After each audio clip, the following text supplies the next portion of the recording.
She died more than 2,000 years ago, but a new TV drama about the legendary Egyptian queen Cleopatra is igniting fresh controversy over race and representation.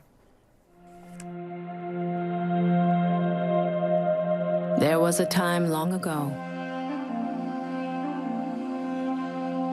when women ruled with unparalleled power as warriors, queens, mothers of nations.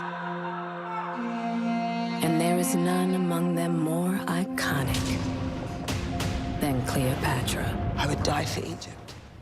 What would you die for? In Queen Cleopatra, the four-part Netflix series, the title role is played by a black British actress of mixed heritage, Adele James, and the casting has caused a swirl of outrage in Egypt, igniting a fierce debate over Cleopatra's race. Some Egyptians believe the lead role should have been given to someone of Greek heritage instead, or Egyptian heritage as well.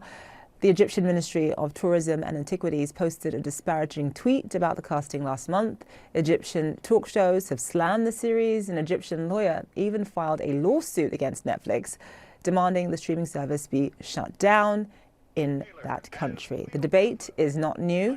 Cleopatra has been portrayed by a wide variety of women, most famously by Elizabeth Taylor in that 1963 film. The question is, does her race even matter?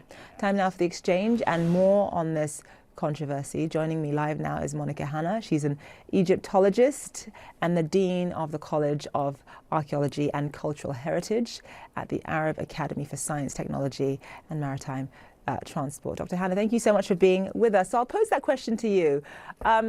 Does the race of Cleopatra in this TV show even matter? What are your thoughts?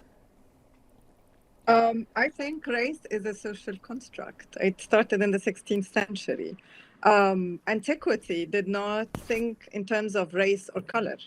So I think what the TV series did is that it projected the current debate of identity politics in the US, for example, on a TV series. Race was not a matter in ancient Egypt. Color was not a matter in antiquity. And I think trying to put this on the table hurts everyone. That's a very sensible answer.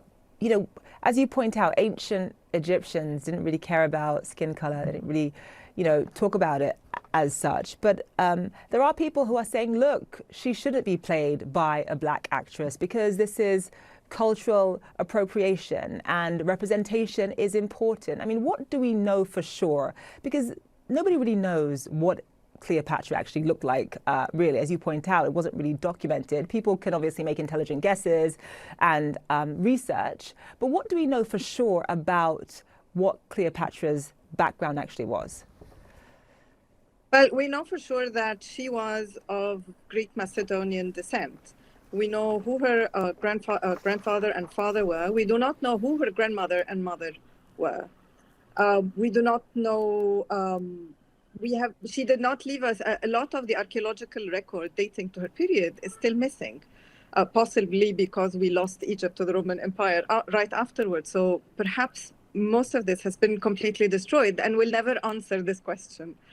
And I think that, if we think sensibly with an educated guess, perhaps she was fair, or perhaps her mother maybe was darker, so she was a little darker. Or maybe I always like to tease my Greek and Macedonian friends and who are redheads and say maybe Cleopatra was actually a redhead. So okay. I think we really cannot tell.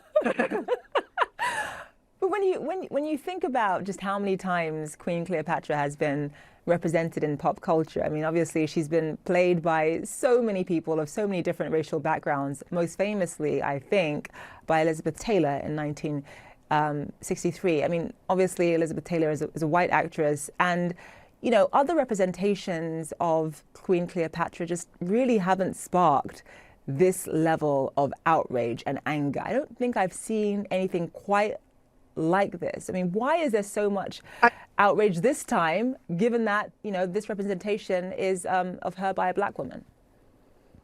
I think it comes with the Afrocentric movement claims that many Egyptians are afraid of.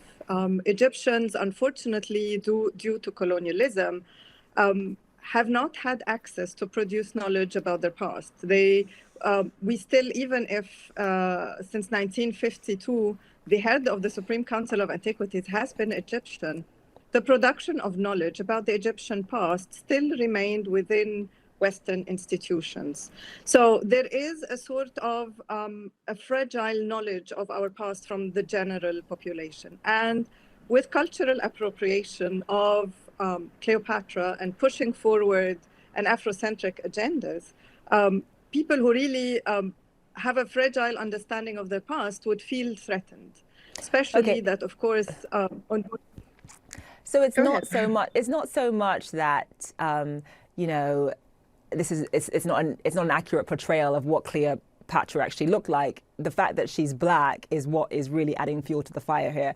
You know, when it comes to arts and culture, if we live in a society where we start saying, listen, you can only play people that look like you can only play people who are exactly like you, doesn't that defeat the purpose of acting, of theatre, of drama, of the arts? The whole point of acting is that you play people who are different from you. That is how you show range.